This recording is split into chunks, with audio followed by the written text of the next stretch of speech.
let's see the topic public health. Public health அப்படின்னா என்னன்னா பொது சுகாதாரம். போன கிளாஸ்ல நம்ம என்ன பார்த்தோம் அப்படின்னா எபிடமாலஜி. எபிடமாலஜி அப்படிங்கிறது என்னன்னா நோய் தொற்று பரவல் மற்றும் அதன் தடுப்பு வழிமுறைகள். எபிடமாலஜியோட continuation, the other side of epidemiology is called as public health. நாம் எவ்வாறு நோய்களை நமக்கு ஏற்படும் நோய்களை தடுக்க முடியும், அதுல ஒரு பகுதி தான் பொது சுகாதாரம். Public health. Public health plays a major role in the prevention of diseases.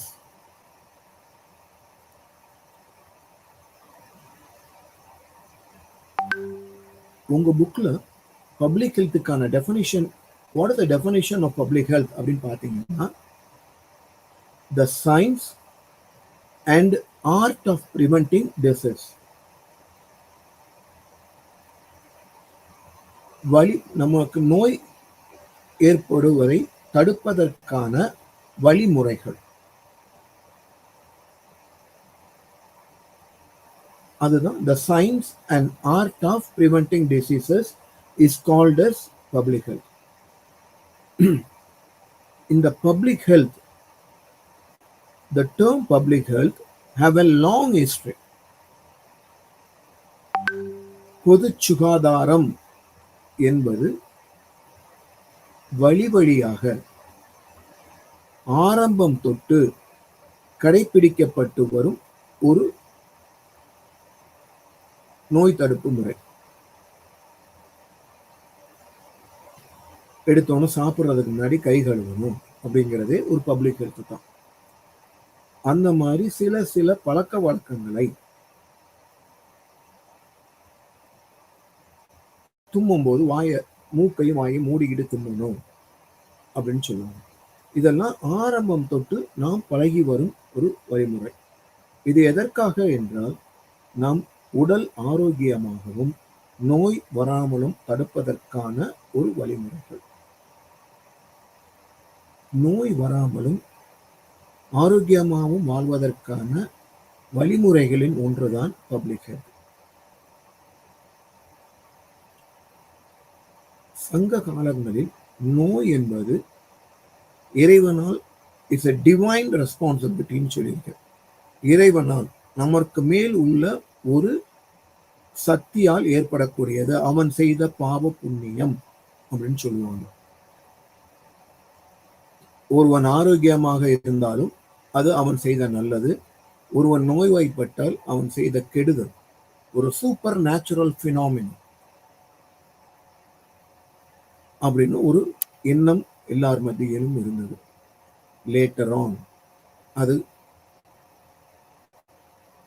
Science வளர வளர, the development of science, the supernatural conceptions of health and diseases were replaced by the personal life habits and environmental factors.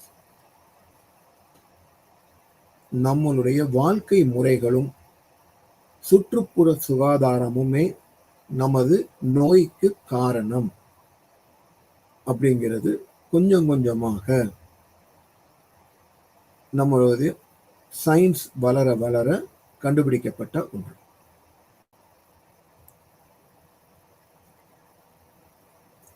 இந்த பொது சுகாதாரம், public health, it has two terms. One is public, another one is health. Public அப்படின்னாலே தெரியும்,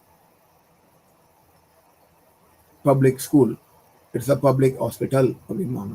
it is not private, தனியார் மயக்கமாட்டது அல்ல, பொதுவானது, அரசு சார்ந்தது, பப்ளிக் அப்படின்னு சொல்லுவோம். அதுதான் ஜென்ரலான டேர்ம் பப்ளிக். ஹெல்த் அப்படின்னா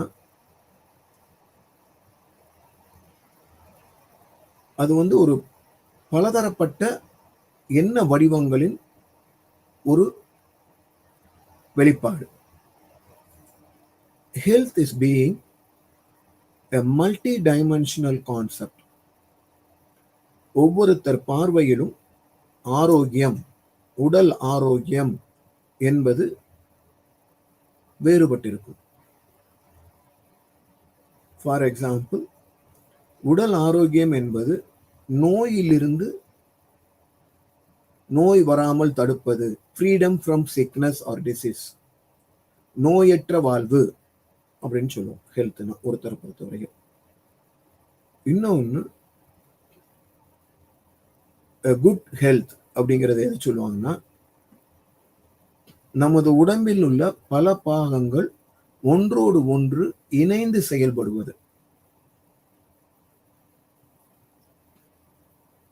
ஃபார் எக்ஸாம்பிள், மனசு ஒன்று சொல்லும், ஆனால் அதை செயல்படுத்த முடியாது நமது. அப்படி இருக்காம harmonious functioning of all body systems, அதுதான் உடல் ஆரோக்கியம். ஹார்மோனியஸ் அப்படின்னா ஒன்றுக்கொன்று இணைந்து இணக்கமாக அப்படிங்கிறதான் ஹார்மோனியஸோட அர்த்தம். இணக்கமாக ஒவ்வொரு உடம்பில் உள்ள ஒவ்வொரு பகுதியும் ஒவ்வொரு சிஸ்டமும் இணக்கமாக செயல்படுவதை உடல் ஆரோக்கியம் சொல்லுவாங்க. இதையெல்லாம் தாண்டி மனதும் உடம்பும் சந்தோஷமாக இருப்பதே உடல் ஆரோக்கியம். என்ன வந்தாலும் தனது தன்னம்பிக்கையை இழக்காமல் ஒரு மனிதன் சந்தோஷமாக மற்றவர்களை நித்தியப்படுத்தாமல் வாழ்வது ஹெல்த் அப்படிம்பாங்க. Feeling happy in body and mind, இதுதான் ஹெல்த்துக்கான டெஃபினேஷன். ஸோ பப்ளிக் ஹெல்த், பொது சுகாதாரம் என்பது தவிர்க்க முடியாத ஒன்று. முன்னாளில் மட்டுமல்ல, இந்நாளிலும் வளர்ச்சி அடைந்த நாட்களிலும் பொது சுகாதாரம் என்பது தவிர்க்க முடியாத ஒன்று. இதுல பாத்தீங்கன்னா ட்ரையாலஜி, முத்தொகுப்புன்னு சொல்லுவோம். இந்த பப்ளிக் ஹெல்த்தோட ட்ரையாட்ஸ் அப்படிம்பாங்க. ஃபார் எக்ஸாம்பிள், ஒரு 3 சேர்ந்தது. ஃபார் இந்த ட்ரையாலஜி ஆஃப் பப்ளிக் ஹெல்த் என்னென்னு பார்த்தோம்னா, இல்னஸ், சிக்னஸ் அண்ட் டிசீஸ், இந்த 3 சேர்ந்தது தான் பப்ளிக் ஹெல்த். இல்னஸ் அப்படின்னா உடல் நலம் இல்லாதது. சிக்னஸ் அப்படின்னா சிம்டம்ஸ், நோயினுடைய அறிகுறிகள். டிசீஸ் அப்படின்னா நோய். ஸோ இல்னஸ் அப்படிங்கிறது எயில்மெண்ட், சஃபரிங்ஸ். ஃபார் எக்ஸாம்பிள், காய்ச்சல் வந்துச்சுன்னா உடம்பு கொதிக்கிறது, சிம்டம்ஸ். குளிர் ஜுரம் அடிக்கிறது, அது எல்லாமே பார்த்தீங்கன்னா இல்னஸ். சிக்னஸ்ங்கிறது இன்னும் கொஞ்சம் broader term. Social and cultural conceptions of the condition.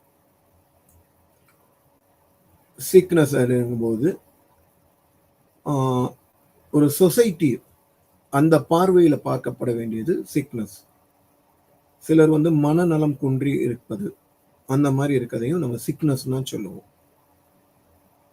அப்புறம் டிசீஸ், இது மருத்துவம், நோயியல், எட்டியாலஜி அப்படின்னு சொல்லுவாங்க.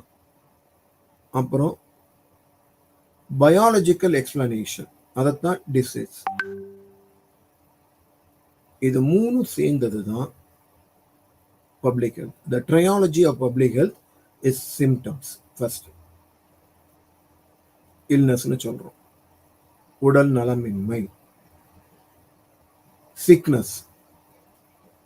சிக்னஸ்ங்கிறது உடலையும் தாண்டி மனதை குறிக்கக்கூடியது. டிசீஸ் அப்படிங்கிறது நோயியல், அதனால் அதை சார்ந்த மருத்துவ குறியீடுகளை குறிக்கக்கூடியது டிசீஸ். இந்த இது வந்து பாத்தீங்கன்னா the concept of public health. ஒவ்வொருத்தர் public health is used to refer a profession. Public ஹெல்த்ங்கிறது ஒரு வேலை சம்பந்தப்பட்டது அப்படின்னு சொல்றோம். அதுக்கு மேல பாத்தீங்கன்னா ஒரு டிசிப்ளினாவும் பார்க்கிறாங்க. அகாடமிக் டிசிப்ளின், படிப்பாகவும் அதை பார்க்கிறார்கள். பப்ளிக் ஹெல்த் ஆஃபீஸர் அதுதான் எ ப்ரொஃபஷன். அப்புறம் வந்து பாத்தீங்கன்னா பப்ளிக் ஹெல்த் அப்படிங்கும்போது அண்ட் அகாடமிக் டிசிப்ளின், ஒரு அதை பாடமாகவும் எடுத்து படிக்கக்கூடியதாகவும் பார்க்கிறார்கள். இன்னொன்று வந்து பாத்தீங்கன்னா அது அரசு சார்ந்தது, கவர்மெண்ட் ஆக்டிவிட்டி அப்படின்னு சொல்றாங்க. ஓவராலா பார்க்கும்போது மானுடத்தின் உடல் நலம், health of a population. So இங்க வந்து ட்ரையாலஜியை பார்த்தோம். இங்க வந்து அந்த பப்ளிக் ஹெல்த்ங்கிறது ஒவ்வொருத்தர், இது வந்து ஒவ்வொரு இடத்திலையும் இந்த public health, the term public health differs. Public health, பொது சுகாதாரம் அப்படிங்கிற ஒரு வார்த்தையை சொல்லும் போது தவிர்க்க முடியாதது இன்னொன்று வந்து என்னன்னு பார்த்தீங்கன்னா வேர்ல்ட் ஹெல்த் ஆர்கனைசேஷன். அதுதான் ஒரு உயரிய ஒரு ஆர்கனைசேஷன். அவங்க முக்கியமாக பப்ளிக் ஹெல்த்துக்கு இம்பார்ட்டன்ஸ் கொடுப்பாங்க. For example, the science and art of promoting and protecting health and well-being and thereby extending the life expectancy of an individual. இதுதான் பப்ளிக் ஹெல்த்துக்கான ஒரு overall definition by World Health Organization. It is the science and art of promoting and protecting health, well-being and preventing ill health and thereby prolonging the life of an individual, which can be achieved by the synchronized efforts of a society. இதுதான் world health organisation டெஃபினிஷனை சொல்றாங்க. Public health ஓட origin and development. ஏற்கனவே public ஹெல்த்ங்கிற வார்த்தை தொன்று தொட்டு இருக்குன்னு சொல்லி in the last class we have seen about the history and the milestones of epidemiology. ஃபர்ஸ்டே என்ன சொல்லியிருப்பேன் அப்படின்னா, என்ன பார்த்தோம் அப்படின்னா, ஹிப்போக்ராட்டஸ் ஒரு கிரீக் பிசிஷியன், கிரேக்க மருத்துவர். அவர் தான் ஆரம்பம் அந்த எபிடமாலஜி, டிசீஸ், பப்ளிக் ஹெல்த் எல்லாத்துக்குமே அவருடைய பார்வை வித்தியாசப்பட்டது. எடுத்தோன்னு பார்த்தீங்கன்னா இப்பவே சொன்னேன், சூப்பர் நேச்சுரல் பவர், கடவுளால் அப்படிங்கிறது ஹெல்த்னு சொன்னோம். ஹிப்போக்ராட்டஸ் அவரு தான் அதுவும் இதுவும் சம்பந்தம் இல்லை, ஒரு ரிலிஜியஸும் மிஸ்டிக்கல் ட்ரெடிஷன்ஸ் ஆஃப் ஹீலிங்கும் சம்பந்தம் இல்லை அப்படிங்கிறத சொன்னது வந்து ஹிப்போக்ராட்டிக் மெடிசன். அம்மா போட்டுச்சுன்னா சாமி வந்து இறங்கி இருக்கு அப்படின்னு சொல்லுவாங்க. அதெல்லாம் கிடையாதுங்க அப்படிங்கிறத அதை சொன்னது வந்து பார்த்தீங்கன்னா ஹிப்போக்ராட்டஸ் ஆரம்பம். ஸோ த ஹிப்போக்ராட்டிக் ஐடியா, அவருடைய எண்ணங்கள். Hippocrates' idea provided a theoretical basis for understanding the diseases. So, நோயை பற்றிய ஒரு உள்ளார்ந்த புரிதல், த சயின்ஸ், அறிவியல் சார்ந்த ஒரு பார்வை, அறிவியல் சார்ந்த பார்வையை ஏற்படுத்தி கொடுத்தது ஹிப்போக்ராட்டஸ். அதற்கு அடுத்து இன்றும் நம் இந்தியாவில் ஆயுர்வேதா அப்படிங்கிற ஒரு டேர்ம் முக்கியமா இருக்கு. இப்ப இருக்கக்கூடிய மெடிசனுக்கு பாத்தீங்கன்னா ஆரம்பம் என்ன அப்படின்னு பாத்தீங்கன்னா ஆயுர்வேதா. சைனாவும் இந்தியாவும் தொன்று தொட்டு ஆயுர்வேதிக் மெடிசன்ஸ் அதனுடைய இம்பார்ட்டன்ஸ் ஒரு 7ஆம் அறிவு அப்படிங்கிற ஒரு படத்துல வந்து இந்த சைனீஸ் மெடிசனோட இம்பார்ட்டன்ஸை ஆரம்பிச்சிருப்பாங்க. அதுல இருந்து ஆரம்பிச்சு ஜீன் குளோனிங் வரையும் அவங்க அந்த படத்துல காமிச்சிருப்பாங்க. ஜீன் எடுத்து அந்த ஜீன் அவருடைய அந்த மருத்துவ குணாதிசயங்கள் அந்த ஜீன்ல இருக்குங்கிற வரையும் கொண்டு வந்திருப்பாங்க எடுத்தோம். ஸோ ஹிப்போக்ராட்டஸ்க்கு அப்புறம் the Chinese medicine and Ayurvedic practices in India represent the influence of season, diet, and lifestyle on the health of an individual. நாம் உணவு பழக்க வழக்கம், ஃபார் எக்ஸாம்பிள் கொழுப்பு இருக்குங்கிறோம்,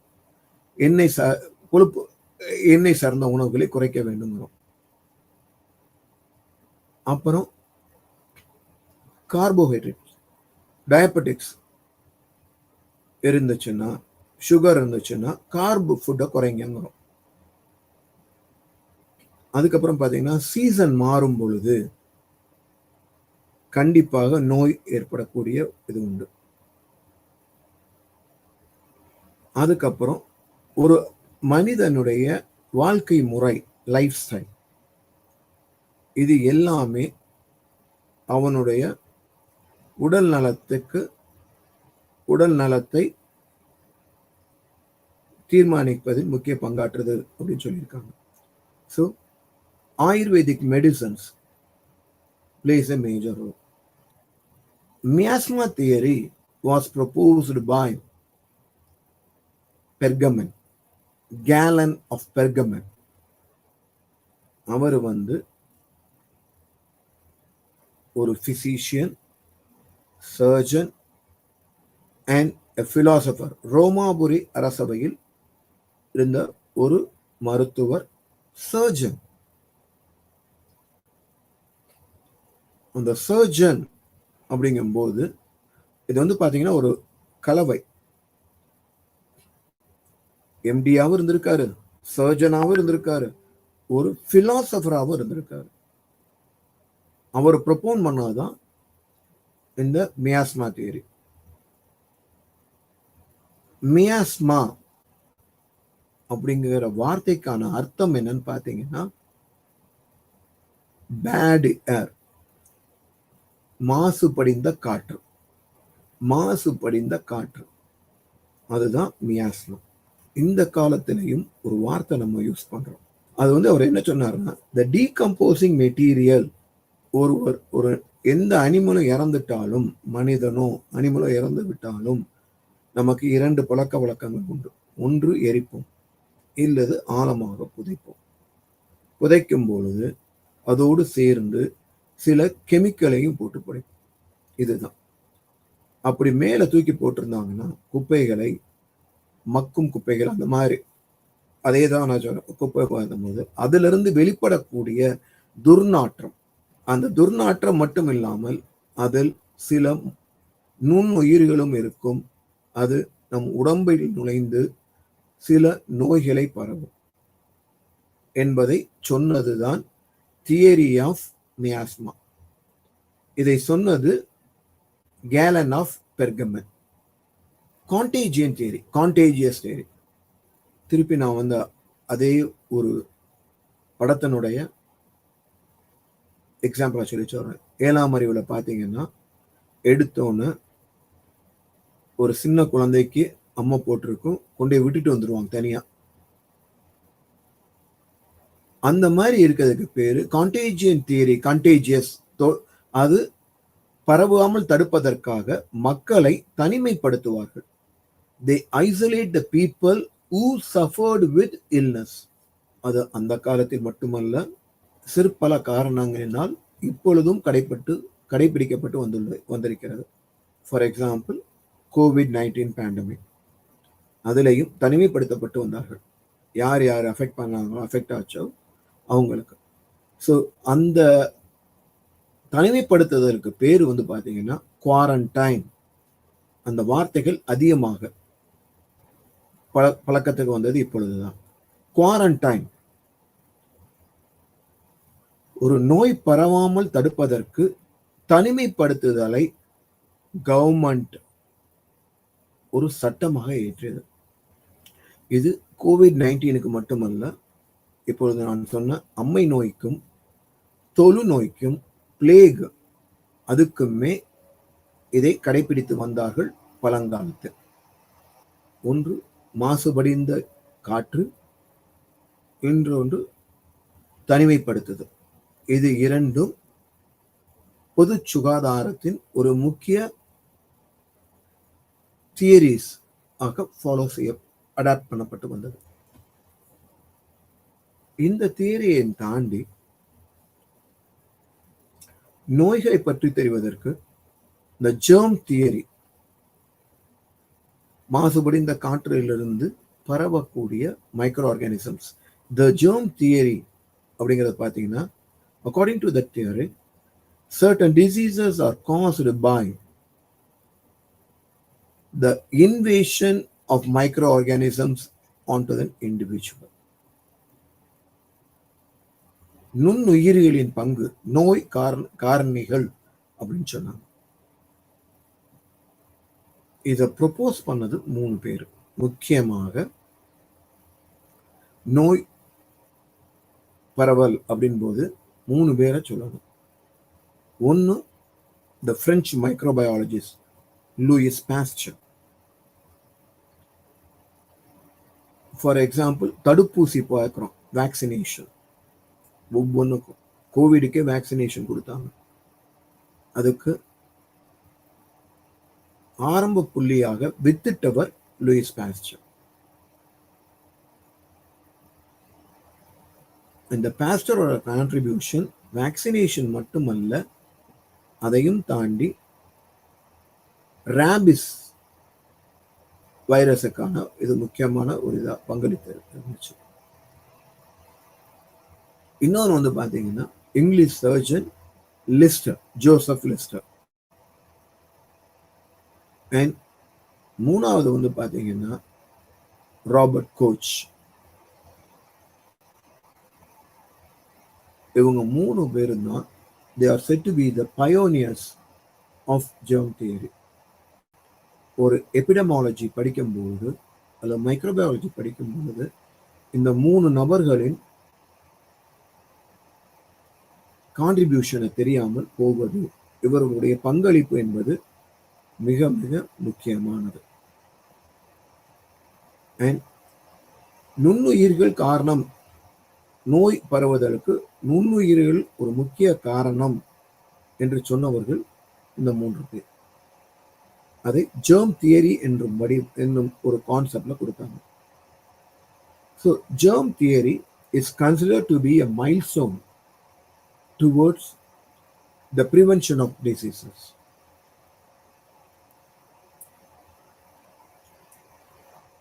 பாஸ்டர், லூயிஸ் பாஸ்டரை பத்தி சொல்லும்போது சொன்னேன், என்ன சொன்னேன்னா, ரேபிஸுக்கு வேக்சின் கண்டுபிடிச்ச ஒரு நாய்க்கடி இருக்கு. அதையும் தாண்டி ஃபெர்மெண்டேஷன் ப்ராசஸ், பால் தயிராவது ஃபெர்மெண்டேஷன் ப்ராசஸ், பாஸ்டரைசேஷன், இன்றும் பாஸ்டர்டு மில்க்னு வாங்குறோம். It's an incomplete sterilisation process அப்படின்னு சொல்லுவோம். பாஸ்டரைசேஷன் அவரின் பெயரில் அழைக்கப்படுவது. பால் நம்ம அன்றாடம் உபயோகப்படுத்தப்படும் பால்கள் வந்து பாஸ்டரைஸ்டு மில்க் அப்படின்னு, பதப்படுத்தப்பட்ட அப்படின்னு, பாஸ்டரைஸ்டு மில்க். ஸோ இதை நமக்கு வழங்கியவர் pastor. Pasteur proved that fermentation and putrefaction are caused by the microorganisms which are present in the air. Lister, ஆங்கில சயின்டிஸ்ட் சொன்னார். அவர் முக்கியமா என்ன கண்டுபிடிச்சாருன்னா ஸ்டெரிலைசேஷன். இப்ப எல்லாம் பாத்தீங்கன்னா இந்த காலத்துல பாத்தீங்கன்னா ஸ்டெரிலைஸ்டு நீடில்ஸ் வந்துருச்சு. முன்னாடி வந்து பாத்தீங்கன்னா அந்த ஊசியை வந்து கொதிக்கும் நீரில் போட்டு வைத்திருப்பார்கள். பிள்ளைக்கு பால் பாட்டில் கொடுக்கும்போது, பிளாஸ்டிக்ல பாட்டில கொடுக்கும்போது அதை நல்லா கொதிக்கிற தண்ணியில வச்சுட்டு கொடுக்கும், கழுவிட்டு கொடுக்கும். அந்த ப்ராசஸுக்கு பேரு ஸ்டெரிலைசேஷன். அவருக்கு யூஸ் பண்ண கெமிக்கல் வந்து பாத்தீங்கன்னா கார்பாலிக் ஆசிட், ஃபீனால். அதை யூஸ் பண்ணி மைக்ரோப்ஸ் கேன் பி கண்ட்ரோல்டு அப்படின்னு சொன்னாங்க. கோச் அப்படிங்கிறவர் எப்படி என்ன பண்ணாருன்னா ராபர்ட் கோச் பிரின்சிபிள்ஸ்னே இருக்கு. எந்த ஆர்கானிசம் டிசீஸ் காஸ் பண்ணுது எதுன்னு கண்டுபிடிக்காம இருக்கும்போது டியூபர்குலோசிஸ், காலரா, அது வந்து அந்த கல்ச்சரை பியூரா தனி ஒரு கூட்டமாக இருந்த பாக்டீரியாவில் வந்து பியூர் கல்ச்சரை எடுத்து அதை திருப்பி ஒரு ஆரோக்கியமான மனிதனுக்கு கொடுத்து என்ன டிசீஸ் வருது, அதுக்கு எந்த மைக்ரோப்ஸ் காரணம், நுண்ணுயிர் காரணங்கிறத சொன்ன ஒரு கோச்.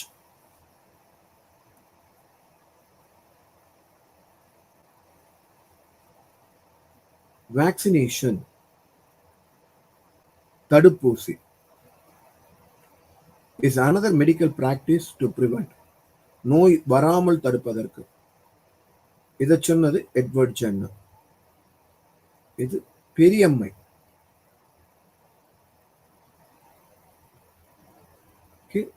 முக்கியமான ஒரு இதா இருந்துச்சு அந்த காலத்துல. பாத்தீங்கன்னா இந்த வேக்சினேஷன்ங்கிறது எந்த வைரஸ் அந்த நோயை உண்டாக்குமோ அதை அதை இன்ஆக்டிவேட் பண்ணி அதையே நமக்கு கொடுத்து அதன் மூலமாக நமக்கு நோய் எதிர்ப்பு சக்தியை கொண்டாந்ததுதான் வேக்சினேஷன். அதுதான் சொல்லியிருக்காங்க. எட்வர்ட் ஜென்னர் இன்சர்டட் த பஸ்னா ஒரு வெளியில அதுல இருந்து வரக்கூடிய ஒரு சலம், மனிதனிலிருந்து வரக்கூடிய ஒரு சலம். Inserted the pus taken from a milk maid, பால் கறக்கும் ஒரு மனிதன், சாரா நெல்மஸ், அவங்கள்ட்ட இருந்து எடுத்த பஸ்ஸை எடுத்து அத அவர் வீட்டில் வேலை பார்க்கும் தோட்டக்காரனுடைய பையனுக்கு ஒரு சிறிய ஒரு கட், அவர் உடம்புல ஒரு கோடு, கத்தியால கோடு போட்டு அதுல இன்சர்ட் பண்ணி அந்த பையனுக்கு பெரியம்மை வருதான்னு பார்த்து அதுக்கு மருந்து கண்டுபிடிச்சார் சொன்னார். ஸோ யுனிபிகா அவர் வந்து ஒரு சிறிய பையனே, அவர் கார்டனோட பையனை சொல்லுவாங்க, அவருடைய பையன் ஒரு கருத்துக்கள் உண்டு. ஸோ இதைத்தான் வேக்சினேஷன் அப்படின்னு சொன்னாங்க. இதை பேஸ் பண்ணித்தான் கோச்சா ஐடியா கொடுத்தாரு. ஸோ வேக்சினேஷன், தடுப்பூசி, இதை போல் கண்டுபிடித்தது முக்கியமாக சின்னம்மை பெரியம்மை நோய்களுக்கு தடுப்பதற்கு கண்டுபிடிக்கப்பட்ட ஒரு வழிமுறை.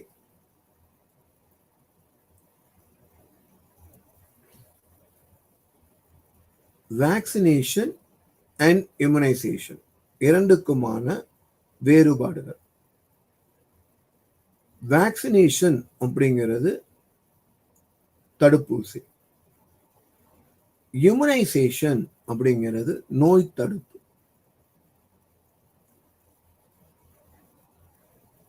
ஃபார் எக்ஸாம்பிள், வேக்சினேஷன்ங்கிறது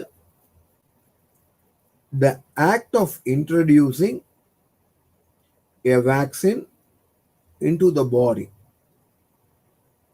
இப்ப நான் சொன்னதான், ஏற்கனவே நான் சொன்னதான், ஒரு பஸ்ஸை எடுத்து சின்னம்மை உடைய ஒரு பால்காரரிடமிருந்து எடுத்த பஸ்ஸை ஒரு ஆரோக்கியமான ஒரு மனிதனுக்கு செலுத்தி அதன் மூலம் நோய் உண்டாக்கி பின்பு எதிர்ப்பு சக்தியை வளர்ப்பதுதான் வேக்சினேஷன். ஸோ ஒரு வேக்சினேஷன் மூலமாக, ஒரு தடுப்பு ஊசி மூலமாக நோய் பரவலை, நோய் எதிர்ப்பை உண்டாக்குவது.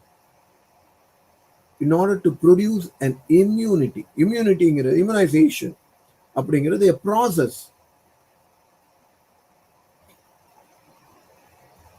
by which a person becomes protected against a disease by means of vaccination. So in the ரெண்டு term, vaccination and immunization are completely different.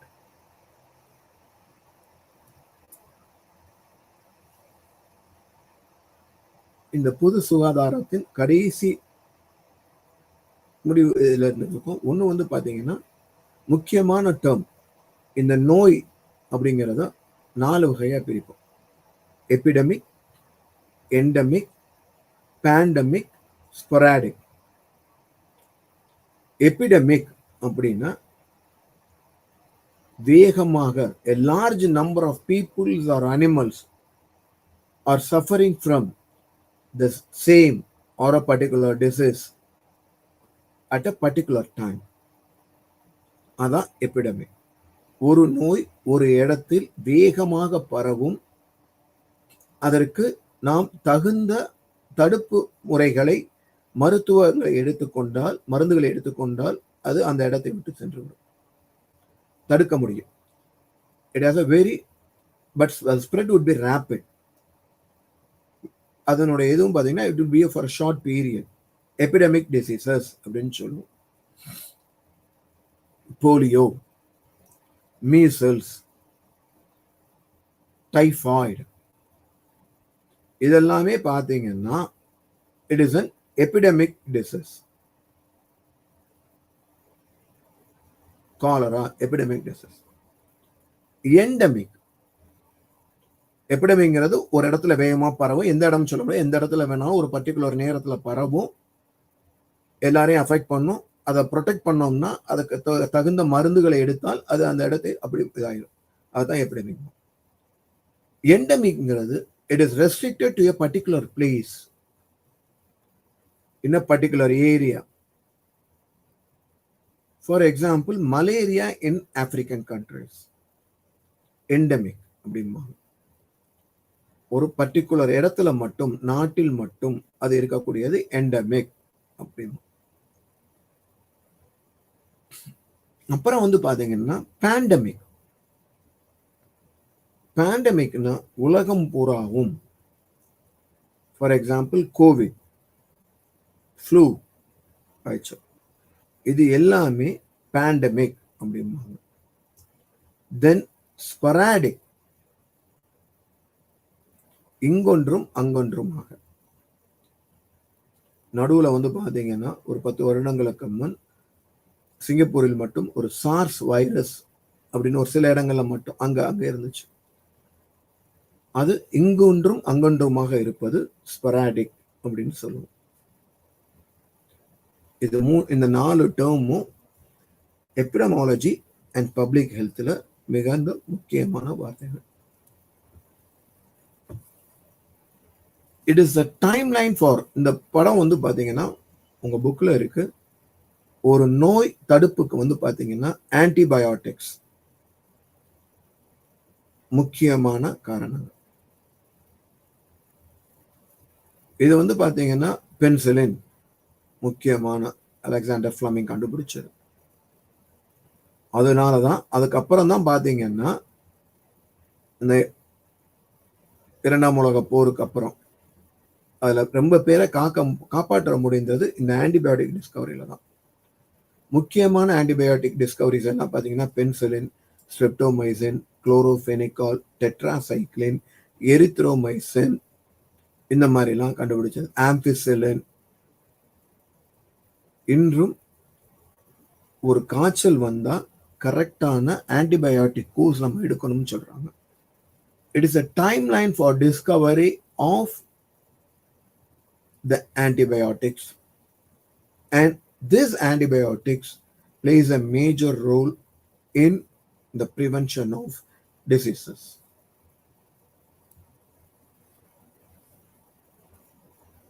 பொது சுகாதாரம் என்பது பற்பல கட்டமைப்புகளை உள்ளடக்கியது. System includes. இது மாநிலம் மற்றும் சிறிய public health agencies in local areas உள்ளடக்கியது. Public health agencies at state and local levels, health care providers, safety agencies, and முக்கியமாக education and philanthropic organization and environmental agencies. இது எல்லாமே உள்ளடக்கியதுதான் public health system.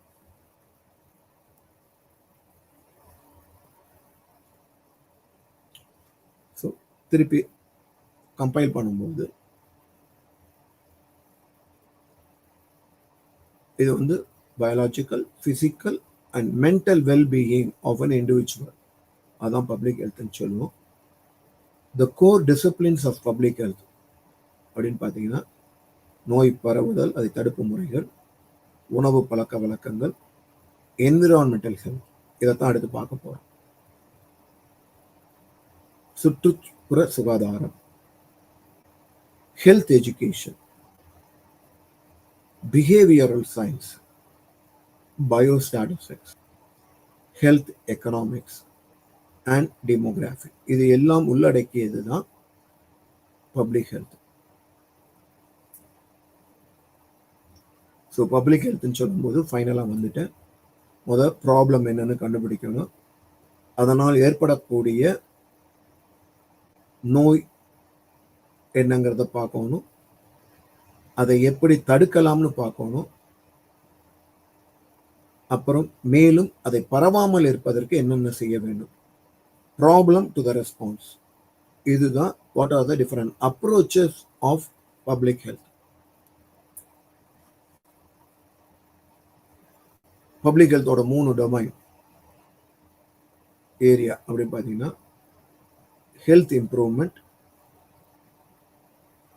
Health science providers and health protection. இது 3 தான் இதுக்கு சார்ந்தது. முக்கியமானதாக இந்தியாவில் பப்ளிக் ஹெல்த் அப்படின்னு பார்க்கும்போது நாம் சுதந்திரம் வாங்குவதற்கு முன் இந்தியா மக்களுடைய உடல் நலம், health status one of the worst in world. அந்த காலங்களில் ஒரு இந்திய குடிமகனின் லைஃப் எக்ஸ்பெக்டன்சி வாஸ், ஒரு சராசரி வாழ்க்கை அப்படிங்கிறது பார்த்தீங்கன்னா 36.7 வருஷமா இருந்துச்சு 1951.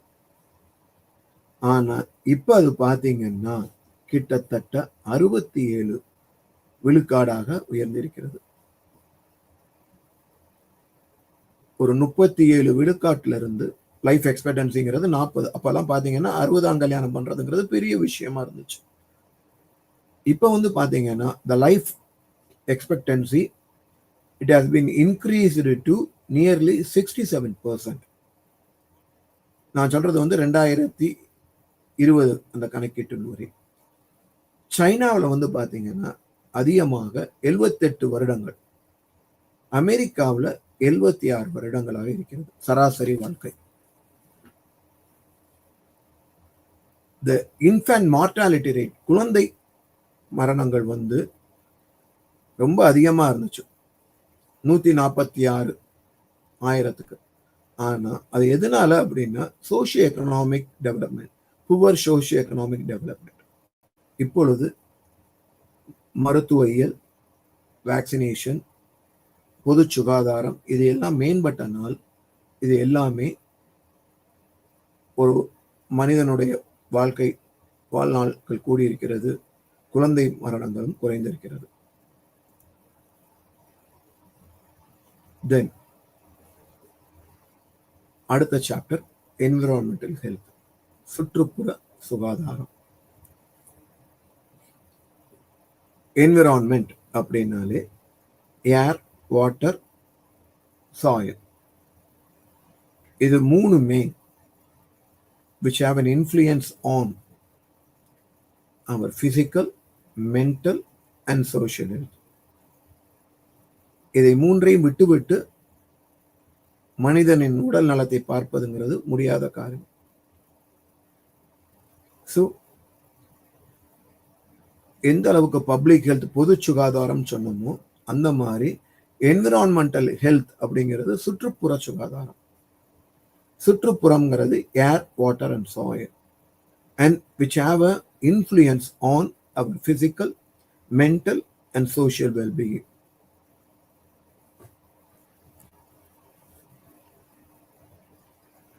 ஃபார் எக்ஸாம்பிள், என்விரான்மெண்டல் ஹெல்த்ங்கிறது ஒரு ஸ்மோக்கருக்கு மட்டும்தான் கேன்சர் வரணுங்கிறது கிடையாது, இல்லை ரெஸ்பிரேட்டரி டிசீஸ் வரணுங்கிறது கிடையாது. Smoking kills, smoking cause cancer அப்படின்னு கவர்மெண்ட் அந்த சிகரெட் பாக்கெட்ல கொடுத்துருக்காங்க. அது மட்டும் அல்லாமல் ஒரு பொல்யூட்டட் என்விரான்மெண்ட்ல, மாசுபடிந்த என்விரான்மெண்ட்ல ஒரு ஃபேக்டரியில ஒர்க் பண்ணாலும் அவங்களுக்கு சுவாச நோய் ஏற்படலாம் அப்படின்னு சொன்னாங்க. இதுதான் பொது சுகாதார சுற்றுப்புற சுகாதாரம். And இது மட்டும், it is not only the one environmental factors that is responsible for the respiratory disease. Apart from this, there are several other factors which cause several diseases. For example, the living conditions, hygiene அப்படின்னு சொல்லுவாங்க, life style, நம்ம சாப்பிடக்கூடிய உணவு பழக்க முறைகள், diet, genetics and many others.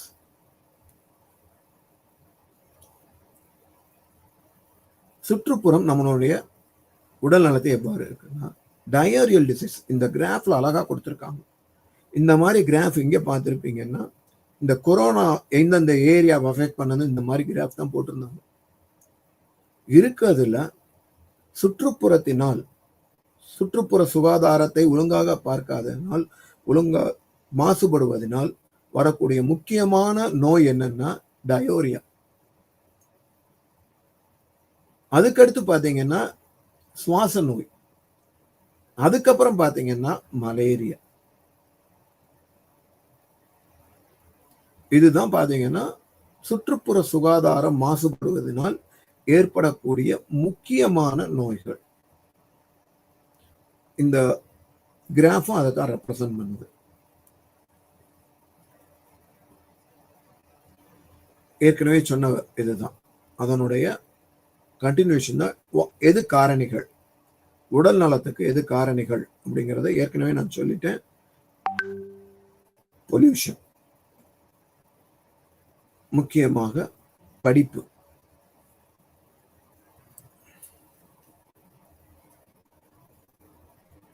and the effects of biological, chemical and physical agents on water, air, food and land. முதலாவதாக water borne diseases. ஏற்கனவே சுகாதாரம், சுற்றுப்புற சுகாதாரம்னா வாட்டர், ஏர், சாயில்னு சொன்னோம். அந்த வாட்டர்ல வந்து வாட்டர் borne diseases முக்கியமானது என்னன்னு பாத்தீங்கன்னா cholera. So the classification of waterborne diseases are based on the causative agents. முக்கியமாக கெமிக்கல் ஏஜென்ட்ஸா இருக்கலாம். முதல்ல நம்ம ஏஜென்ட் வந்து கெமிக்கல், பயாலஜிக்கல், பிசிக்கல்னு பார்ப்போம். which cause waterborne diseases. Chemical agents அப்படிங்கும்போது நாம் வயல்களில் உபயோகப்படுத்தக்கூடிய பூச்சி மருந்து. So the chemical pollutants are derived from the human activities such as agriculture, industries and urban growth. நாம் soap, organic, for example organic அப்படிங்கிறது கரிம, டிட்டர்ஜென்ட்ஸ், பிளாஸ்டிக்ஸ், பெஸ்டிசைட்ஸ், அதே மாதிரி கனிமமற்ற இன்ஆர்கானிக், ஃப்ளூரைட், சால்ட்ஸ் எல்லாமே யூஸ் பண்றோம். அது எல்லாமே they constitute the chemical pollutants. Waterborne diseasesல biological agents, the biological agents which cause waterborne diseases அப்படின்னு பார்த்தோம்னா பாக்டீரியா, வைரஸ், நெமட்டோட்ஸ், புரோட்டோசோவஸ். நெமட்டோட்ஸ் அப்படிங்கிறது குடலுக்குள்ள போய் ஒரு சின்ன சின்ன புழுக்கள், நெமட்டோட்னு சொல்லுவோம். வைரஸ், முதல்ல பாக்டீரியா பார்த்தோம்னா டைஃபாய்டு, டிசென்ட்ரின்னு சொல்லிட்டோம், பார்த்துட்டோம். வைரஸ் அப்படின்னு பார்த்தோம்னா ஹெப்படைட்டிஸ், ஜாண்டிஸ், அந்த மாதிரி உள்ளது. புரோட்டோசோவா அப்படின்னா அமீபயாசிஸ், டிசென்ட்ரி. இது எல்லாமே பார்த்தீங்கன்னா which cause waterborne diseases. Physical agents அப்படின்னு பார்த்தீங்கன்னா the turbidity, தெளிந்த நீரில் ஒரு பொல்யூஷன், ஒரு பொல்யூட்டன் வாட்டர் பாடியில போகும்போது அதனுடைய மாசுபடும், அதனால கலர் மாறும். ஒரு டை எஃபெக்ட் இண்டஸ்ட்ரியில இருந்து வரக்கூடிய நீர் வந்து பாத்தீங்கன்னா கலரோட வரும். அது நீர்நிலைகளை மாசுபடுத்தும். இது எல்லாமே பாத்தீங்கன்னா responsible for the human health. Industrial effluents, waste water, நம்மளது ஆர்கானிக் வேஸ்ட், வீட்டிலிருந்து அனுப்பக்கூடிய கழிவுகள், இதுக்குத்தான் பாத்தீங்கன்னா சீவேஜ் ட்ரீட்மெண்ட் பிளான்ட் அப்படிங்கிறது ஒரு முக்கியமான ஒரு தடுப்பு முறையாக கொண்டு வந்து கொண்டிருக்கிறார்கள் சமீப காலங்களில். இன்னொன்று பெஸ்டிசைட்ஸ். ஏற்கனவே சொன்னேன், the chemicals which are being used in the agriculture in order to prevent the pest.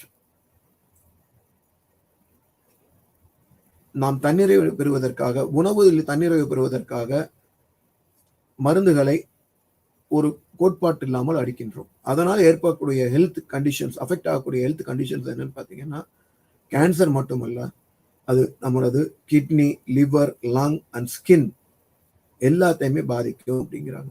Mercury பாய்சனிங்லாம் சொல்றோம்.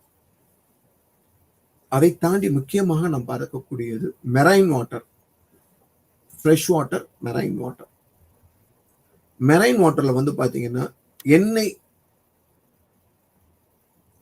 கழிவு எண்ணெய்களை விடுவது, oil spill, waste disposal and plastic, இது எல்லாமே பாத்தீங்கன்னா அஃபெக்ட்ஸ் மெரைன். மெரைன் என்விரான்மெண்டோட இம்பார்ட்டன்ஸை இந்த இதில் கொடுத்துருக்கோம். 70% of oxygen that we breathe is produced by the marine plants. உப்பு தண்ணியில இருந்து இருக்கக்கூடிய அதுல இருந்து தான் நமக்கு ஆக்சிஜன் நிறைய கிடைக்குது. And 97% of the earth supply is present in the ocean. உப்பு நீரை நல்ல நீராக மாற்றுவதற்கான ஏற்பாடுகள். And carbon dioxide emission produced by the humans are being absorbed by the oceans, nearly 30%. So marine pollutions. நமது சங்க இலக்கியமான புறநானூறுல பாத்தீங்கன்னா அழகா கொடுத்திருப்பாங்க. திரைக்கடலோடியும் திரவியம் தேடு ஔவையார் சொல்லியிருப்பார். நம்ம சங்ககால இலக்கியம் புறநானூறுலையும் கடல் வழி வாணிகத்தை பத்தி அழகா சொல்லியிருப்பாங்க. நம்ம வாழ்க்கையே பாத்தீங்கன்னா ஒரு கடல் சார்ந்த வாழ்க்கை முறையாக தான் இருக்கும். 40% of the world population lives within the 60 kilometer of the sea coast. கடல்சார் வாணிகம் அப்படிங்கிறது அந்த காலத்திலே உண்டு. அது முக்கியமா அதை பத்தி சொல்லும் போது ஒடிசா பாலு அவங்களை பத்தி சொல்லணும். அவங்க பாத்தீங்கன்னா இந்த ஆமை சி டர்ட்டில்ஸ் அதனுடைய போக்கை வைத்துத்தான் நீரை இது பண்ணாங்க. முன்னாடி பாத்தீங்கன்னா இவர் இப்ப உயிரோட இல்ல, மறைந்து விட்டார். அந்த பேப்பர்ல பாருங்க, அழகா கொடுத்திருப்பாங்க. Helped for the sea surfers அப்படின்னு சொல்லியிருப்போம். பிளாஸ்டிக் பொல்யூஷன் எந்த அளவுக்கு நாம் உபயோகப்படுத்த ஒரு பிளாஸ்டிக்ஸ் கடல்களை மாசுபடுத்துதுங்கிறதுக்கு வெரி குட் எக்ஸாம்பிள். அதை தாண்டி முக்கியமாக கெட்ட பழக்கங்களான சிகரெட்ஸ், அந்த ஒரு சிகரெட் பட் போட்டு அமுக்கிட்டு போறனால அதுல பாத்தீங்கன்னா 200க்கும் அதிகமான கெமிக்கல்ஸ் என்விரான்மெண்ட்டுக்கு போகுதுன்னு சொல்லியிருக்கோம். கடல்ல மண்ணில் போட்டாலும் அலை இது பண்ணும் போது இட் அஃபெக்ட்ஸ் அப்படின்னு சொல்லியிருக்கோம். சாலிட் வேஸ்ட், நாம் மனிதர்கள் தான் காரணம். நமக்கு ஒரு பிளாஸ்டிக் டிஸ்போசல் பாலிசி இல்லாதனால ஒரு பறவையினுடைய வயிற்றுல என்னென்ன இருக்குன்னு பாக்குறதுக்கு இருக்கு. சர்ஃபர் பாத்தீங்கன்னா நம்மளுடைய இது எஃபெக்ட் ஆகுதுன்னு போட்டிருக்காங்க. இதனால் முக்கியமாக சொல்ல வேண்டியது பிளாஸ்டிக்ஸ். இந்த படம் அழகாக உணர்த்தும்.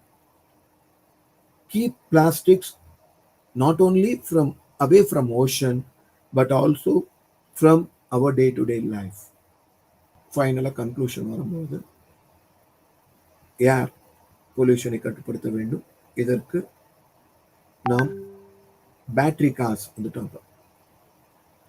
எடுத்தோன்னே பெட்ரோல்னோ, அப்புறம் சிஎன்ஜினோ, அப்புறம் எலக்ட்ரிக்னோ, இப்போ அது சார்ந்த பேட்டரி கார்ஸ் வந்துச்சு. அதுல இருந்து வரக்கூடிய புகை நமது சுவாச குழாயை அஃபெக்ட் பண்ணுதுன்னு சொல்லிட்டோம். அதே மாதிரி கெமிக்கல் ஏஜென்ட்ஸ், கண் எரித்தல், மூச்சு விடுதல், கண் எரிதல் மற்றும் மூச்சு விடுதல் தடுத்தல், சஃபகேஷன், இது எல்லாமே ஏர் பொல்யூஷன் காஸ் பண்ணுதுங்க. இந்த ஏர் பொல்யூஷனால ஒவ்வொரு வருடமும் 1.2 million death occurs per year. அதே மாதிரி ஃபுட்பார்ன் டிசீசஸ், ஃபைனலா adulteration, milk and milk products, கடைசி ஸ்லைட் டிட்டர்மினன்ட்ஸ் ஆஃப் ஹெல்த். முக்கியமாக ஒரு இண்டிவிஜுவல் தெரிந்து கொள்ள வேண்டியது. அப்புறம் அது மூலமாக இன்டர்பர்சனல் மூலமாக ஆர்கனைசேஷன், ஒரு கம்பெனி மூலமாக ஒரு கம்யூனிட்டியிலிருந்து என்டையர் பப்ளிக். இது மூலமாகத்தான் ஒரு சுகாதார விழிப்புணர்வை நாம் ஏற்படுத்த முடியும். அப்படிங்கிறதுக்கு இந்த டயக்ராம் ஒரு சிறந்த உதாரணம். இண்டிவிஜுவல், இன்டர்பர்சனல், இண்டிவிஜுவல்ங்கிறது தனிப்பட்ட அறிவு, அவருடைய நடத்தை, ஆட்டிடியூட். அது இன்டர்பர்சனல்ங்கிறது ஃபேமிலி, ஃப்ரெண்ட்ஸ். ஆர்கனைசேஷன்ங்கிறது நாம் வேலை பார்க்கும் இடம், படிக்கும் இடம், கல்லூரி மற்றும் கம்யூனிட்டி அப்படிங்கிறது ஒரு சொசைட்டியை சேர்ந்தது. அதற்கு மேலாக ஒரு பாலிசியாக உருவாக்க வேண்டியது. With this, I conclude this session which covers the public health and environmental health, which forms the basis for the prevention of diseases in our society and for the well-being of our individual. Thank you very much.